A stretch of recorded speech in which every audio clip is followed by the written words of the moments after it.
Hi hello നമസ്കാരം, welcome back to Afsa's world.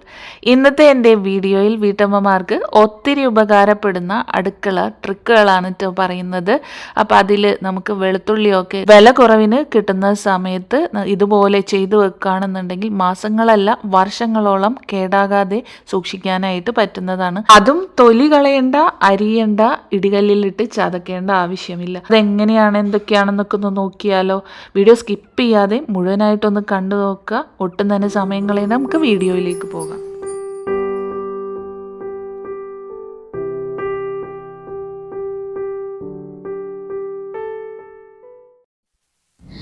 If you are watching our video for the first time, please subscribe our channel and hit the bell button to enable it. Like, comment and share. ഇന്ന് വീഡിയോയിൽ വളരെ വ്യത്യസ്തമായ രീതിയിൽ വെളുത്തുള്ളി, എത്ര kilo വെളുത്തുള്ളി ഉണ്ടെന്നുണ്ടെങ്കിലും അത് തൊലിയൊക്കെ കളഞ്ഞ് ബുദ്ധിമുട്ടാതെ തന്നെ മാസങ്ങളോളം ഉപയോഗിക്കാൻ വേണ്ടിയിട്ടുള്ള ടിപ്പാണ് പറയുന്നത്. അതും ഒരല്പം മതിയാകും നമുക്ക് കറികളിലൊക്കെ സാധാരണ ഉപയോഗിക്കുന്ന വെളുത്തുള്ളിയുടെ കണക്ക് ഒരുപാടൊന്നും ഉപയോഗിക്കേണ്ട ആവശ്യമില്ല. അപ്പം ഞാനിവിടെ ഒരു 250 ഗ്രാം വെളുത്തുള്ളി എടുത്തിട്ടുണ്ട്. വലിയ ടൈപ്പ് വെളുത്തുള്ളിയാണ് എടുത്തിരിക്കുന്നത്. ചെറുതായാലും നമുക്ക് വളരെ ഈസി ആയിട്ട് ഈ സെയിം മെത്തേഡിൽ ചെയ്തെടുക്കാവുന്നതാണ്. ഇനി ഇതുണ്ടല്ലോ, നമുക്ക് ആ പുറമേയുള്ള തൊലികളെല്ലാം നമുക്കൊന്ന് കളഞ്ഞെടുക്കണം. അതായത് അതിൻ്റെ ആ ഒരു അല്ലികളൊക്കെ ഒന്ന് നമുക്ക് വിടർത്തിയെടുക്കണം. ഓരോന്നായിട്ട് വിടർത്തിയെടുക്കാം.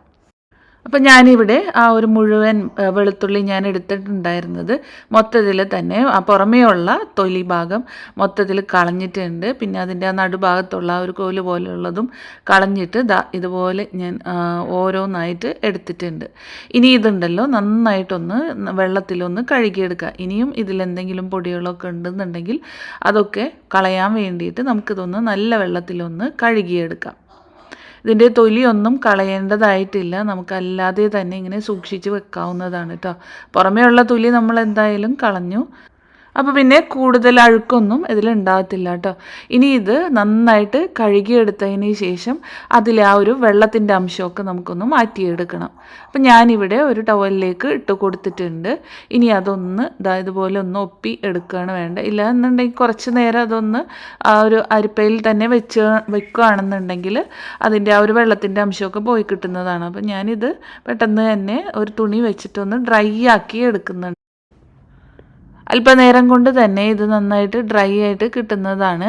ഇനി ഇത് ഒരു തുള്ളി വെള്ളം ഉപയോഗിക്കാതെ തന്നെ നമ്മുടെ മിക്സിയുടെ ഒരു ഗ്രൈൻഡർ ജാറിലിട്ടിട്ട് ഒന്ന് പൾസ് ചെയ്തെടുക്കുകയാണ് കേട്ടോ വേണ്ടത്. അപ്പോൾ ഇത് ഞാൻ കുറേശ്ശെയായിട്ട് പൾസ് ചെയ്തെടുക്കുന്നുണ്ട്. വെള്ളം ഉപയോഗിക്കാത്തത് കൊണ്ട് തന്നെ നമ്മൾ കുറേശ്ശെയായിട്ട് ഇട്ട് കൊടുത്താലാണ് അതൊന്ന് ചതഞ്ഞ് കിട്ടുക. ഒരുപാടങ്ങ് പേസ്റ്റാക്കി കളയരുത്. നമുക്കിത് നമ്മൾ ഇടികല്ലിലൊക്കെ വെച്ചിട്ട് ചതച്ചെടുക്കുന്ന ആ ഒരു രൂപമുണ്ടല്ലോ, അതേപോലെ ഒന്ന് ചതച്ചെടുക്കുകയാണ് കേട്ടോ വേണ്ടത്. എന്നാൽ ഇത് ചതയാതെ മുഴുവനായിട്ട് കിടക്കാനും പാടില്ല. അപ്പം അങ്ങനെയുള്ള പീസുകളൊക്കെ ഉണ്ടെന്നുണ്ടെങ്കിൽ നമ്മൾ ഒന്നുകൂടിയൊക്കെ ഒന്ന് ക്രഷ് ചെയ്തെടുക്കണം. അപ്പം ഞാൻ തൊലി ഉൾപ്പെടെ തന്നെ വെളുത്തുള്ളി ചതച്ചെടുത്ത് കൊണ്ടുവന്നിട്ടുണ്ട്, കണ്ടില്ലേ. അപ്പോൾ അതിൽ വലിയ പീസുകളൊക്കെ ഉണ്ട്, വലിയ കഷ്ണങ്ങളൊക്കെ ഉണ്ടെന്നുണ്ടെങ്കിൽ അതൊന്ന് മാറ്റി വയ്ക്കുക. ബാക്കി ചതച്ചത് നമുക്കൊരു പാത്രത്തിലേക്ക് ഇട്ട് കൊടുക്കാം. പാത്രത്തിലേക്ക് മാറ്റി കൊടുക്കുന്ന സമയത്ത് ഇതിൽ ഒട്ടും ക്രഷ് ആവാതെ കിടക്കുന്ന ആ ഒരു വെളുത്തുള്ളികളൊക്കെ നമുക്കൊന്ന് മാറ്റി കൊടുക്കാം. ചതഞ്ഞത് മാത്രമായിട്ട് നമുക്ക് സെപ്പറേറ്റ് ചെയ്ത് വെക്കാം കേട്ടോ. അപ്പോൾ ഇത് 3-4 പ്രാവശ്യമായിട്ടാണ് ഞാനിവിടെ റെഡിയാക്കി എടുക്കുന്നത്. കുറേശ്ശെ ഇട്ട് കൊടുക്കുമ്പോഴാണ് കേട്ടോ നന്നായിട്ടിത് ചതഞ്ഞ് കിട്ടുന്നത്. അപ്പോൾ ഞാനിത് ചതഞ്ഞത് എന്ന് പറയാൻ കാരണം ഒട്ടും തന്നെ പേസ്റ്റാക്കി കളയരുത്. ഇതുപോലെ ഒന്ന് പൾസ് ചെയ്തെടുക്കുകയാണ് കേട്ടോ വേണ്ടത്. അങ്ങനെ മുഴുവൻ വെളുത്തുള്ളിയും ഞാനിവിടെ ചതച്ചെടുത്തിട്ടുണ്ട് കേട്ടോ. ഇനി ഇത് നമുക്ക് ചെറിയ പാത്രത്തിലേക്ക്, അത് ഇപ്പോൾ സ്റ്റീലിൻ്റെ പാത്രമോ അല്ലെങ്കിൽ ഫോയിൽ പേപ്പറോ ഉണ്ടെന്നുണ്ടെങ്കിൽ അതിലേക്ക് പരത്തി വെച്ച് കൊടുക്കാം കേട്ടോ. അപ്പം ഞാനിവിടെ ഒരു സ്റ്റീൽ പാത്രമാണ് എടുത്തിരിക്കുന്നത്. അതിലേക്ക് കുറച്ച് എണ്ണ ഞാൻ തടവി കൊടുക്കുന്നുണ്ട്. നമുക്കറിയാം ആ ഒരു വെളുത്തുള്ളിയിൽ ഒന്ന് ഡ്രൈ ആയി വരുന്ന സമയത്ത് അതൊന്ന് പശ പോലെ ഒന്ന് ഒട്ടിപ്പിടിക്കാൻ ചാൻസ് ഉണ്ട്. അപ്പോൾ പാത്രത്തിലേക്ക് മുഴുവനായിട്ട് ഒട്ടിപ്പിടിക്കാതിരിക്കാൻ വേണ്ടിയിട്ടാണ് ഞാൻ ഇതിലേക്ക് കുറച്ച് നല്ലെണ്ണ തടവി കൊടുക്കുന്നത്. അതിനുശേഷം അതിലേക്ക് ഞാൻ ഈ വെളുത്തുള്ളി ചതച്ച് വെച്ചിരിക്കുന്നത് ഇട്ട് കൊടുക്കുന്നുണ്ട്. നന്നായിട്ടൊന്ന് തിന്നായിട്ട് പരത്തി കൊടുക്കുകയാണ് വേണ്ടത്. നമുക്കിത് ഇനി ഡ്രൈ ആക്കി എടുക്കുകയാണ് കേട്ടോ വേണ്ടത്. അപ്പോൾ പല രീതിയിൽ നമുക്ക് വെളുത്തുള്ളി ചതച്ചത് ഡ്രൈ ആക്കി എടുക്കാം. നേരിട്ട് വെയിലിൽ വെച്ച് ഉണക്കിയെടുക്കാം. എയർ ഫ്രയർ ഉണ്ടെങ്കിൽ അങ്ങനെ ചെയ്യാം. മൈക്രോവേവിൽ വെച്ചിട്ട് ചെയ്യാം. അല്ലെ അവനിൽ വെച്ചിട്ടായാലും നമുക്ക് ഉണക്കിയെടുക്കാവുന്നതാണ്. അപ്പം ഞാനിവിടെ 2 രീതിയിൽ കാണിക്കുന്നുണ്ട്. ഒന്ന്, നല്ല വെയിൽ ഉള്ള സമയത്ത് ഞാൻ പുറത്ത് വെച്ചിട്ടൊന്ന് ഉണക്കിയെടുക്കുന്നുണ്ട്. ഉണക്കിയെടുക്കുന്ന സമയത്തുണ്ടല്ലോ, കുറഞ്ഞത് ഒരു 2 ദിവസമെങ്കിലും വെച്ചാൽ നന്നായിട്ട് ഡ്രൈ ആയിട്ട് കിട്ടത്തുള്ളൂ കേട്ടോ. അപ്പോൾ കുറച്ച് സമയമുള്ളവരാണെന്നുണ്ടെങ്കിൽ എന്തായാലും വെയിലത്ത് വെച്ച് തന്നെ ഉണക്കിയെടുക്കാനായിട്ട് ശ്രദ്ധിക്കുക. 1-ാമത്തെ ദിവസമൊക്കെ കഴിയുന്ന സമയത്ത് ആ ഒരു വെളുത്തുള്ളിയുടെ കളറൊന്ന് ചേഞ്ചായ പോലെയൊക്കെ കാണാം. അതൊന്നും പേടിക്കേണ്ടതായിട്ടില്ല കേട്ടോ. മുഴുവനായിട്ടും ഉണങ്ങി കഴിയുന്ന സമയത്ത് അത് കളറൊക്കെ ഓക്കെ ആകും കേട്ടോ. അപ്പം ഞാനിവിടെ വെയിലത്ത് വെച്ച് ഉണക്കിയെടുക്കാൻ വേണ്ടിയിട്ട് 2 പ്ലേറ്റിലാക്കി വെച്ച് കൊടുക്കുന്നുണ്ട്.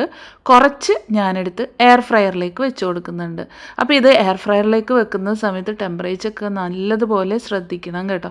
ആദ്യം തന്നെ ഞാൻ 150 ഡിഗ്രിയിൽ ഒരു 5 മിനിറ്റ് വെച്ച് കൊടുത്തിട്ട് 5 മിനിറ്റിന് ശേഷം എടുത്ത് തുറന്ന് നോക്കുന്നുണ്ട്. അപ്പോൾ ആ നടുഭാഗമൊക്കെ അതേപോലെ തന്നെ, അതായത് കുറച്ചൊന്ന് വെള്ളമയം വറ്റിയിട്ടുണ്ട് എങ്കിലും നടുഭാഗത്ത് ആ ഒരു വെറ്റ്നെസ് ഇപ്പോഴും ഉണ്ട് കേട്ടോ. അപ്പോൾ നമുക്ക് ഒന്നുകൂടി ഇതൊന്ന് ഇളക്കി കൊടുത്തതിന് ശേഷം വീണ്ടും വയ്ക്കുന്നത് ടൈം ആൻഡ് ടെമ്പറേച്ചർ വയ്ക്കുന്നത് 140-ൽ 4 മിനിറ്റ്സാണ് വെച്ച് കൊടുക്കുന്നത്.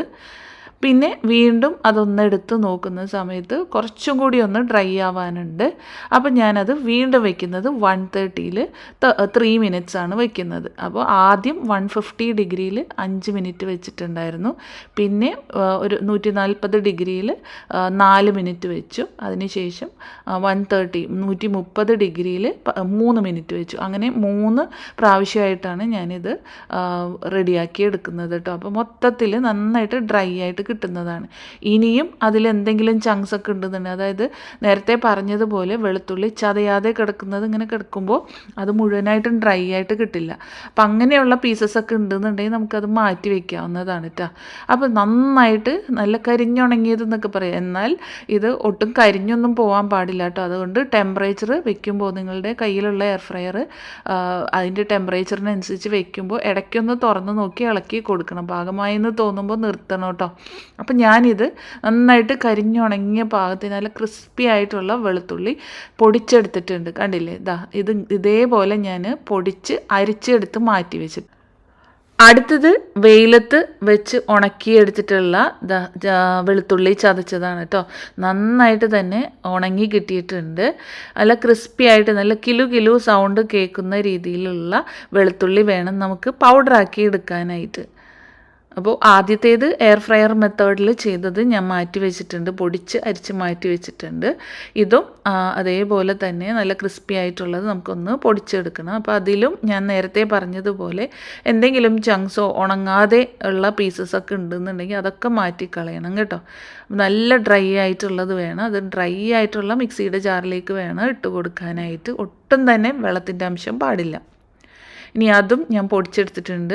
ഇതിൽ പൊടിക്കുന്ന സമയത്ത് കുറച്ച് ആ ഒരു തൊലിയുടെ ഭാഗമൊക്കെ ഒന്ന് പൊടിയാതെ കിടക്കുന്നത് പോലെ തോന്നിയിട്ടുണ്ടായിട്ട്. അപ്പം ഞാനിത് ഒന്നുകൂടി നന്നായിട്ട് ഗ്രൈൻഡ് ചെയ്തെടുത്തിട്ടുണ്ട്. ഇനി ഇത് നന്നായിട്ടൊന്ന് അരിച്ചെടുക്കുകയാണ് വേണ്ടത്.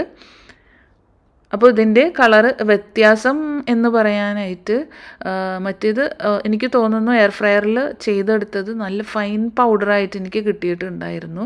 അതിൽ നിന്നും ആ തൊലിയോ അല്ലെങ്കിൽ വെളുത്തുള്ളിയോ വേർതിരിച്ചെടുക്കാൻ പറ്റാത്ത രീതിയിലുള്ള ഇത് കണ്ടില്ലേ, നല്ല പൗഡറായിട്ട് എനിക്ക് കിട്ടിയിട്ടുണ്ടായിരുന്നു. മറ്റേത് അങ്ങനെയല്ല, ഇതുപോലെയാണ്. അപ്പോൾ ഇനി ഇത് നന്നായിട്ടൊന്ന് അരിച്ചെടുത്തിട്ട് വേണം ഉപയോഗിക്കാനായിട്ട്. പിന്നെ ഇനി ഇത് ഉപയോഗിക്കുന്ന സമയത്ത് ഒരു കാര്യം കൂടി പറഞ്ഞോട്ടെ. നമ്മൾ വെളുത്തുള്ളി ചതച്ചതൊക്കെ ഉപയോഗിക്കുന്നത് പോലെ ഒരുപാട് വാരിക്കോരിയൊന്നും ഇടരുത്. കാരണം ഇത് കോൺസെൻട്രേറ്റഡ് ആണ്. നമ്മൾ അതേപോലെ ഒരു തുള്ളി വെള്ളമൊന്നും ചേർക്കാതെ തന്നെ ഡീഹൈഡ്രേറ്റ് ചെയ്ത് എടുത്തിരിക്കുന്ന വെളുത്തുള്ളി പൗഡറാണ്. അപ്പോൾ അത് ഉപയോഗിക്കുന്ന സമയത്ത് ഇപ്പോൾ 1 ടേബിൾ സ്പൂൺ വെളുത്തുള്ളി ചതച്ചതൊക്കെ നമ്മൾ ഫ്രഷായിട്ട് ഉപയോഗിക്കുന്നതാണെങ്കിൽ ഇതൊരു 1/2 ടീസ്പൂൺ മുതൽ 1 ടീസ്പൂൺ വരെ മതി ാകും നമ്മുടെ കറികൾക്കൊക്കെ പാകത്തിന്.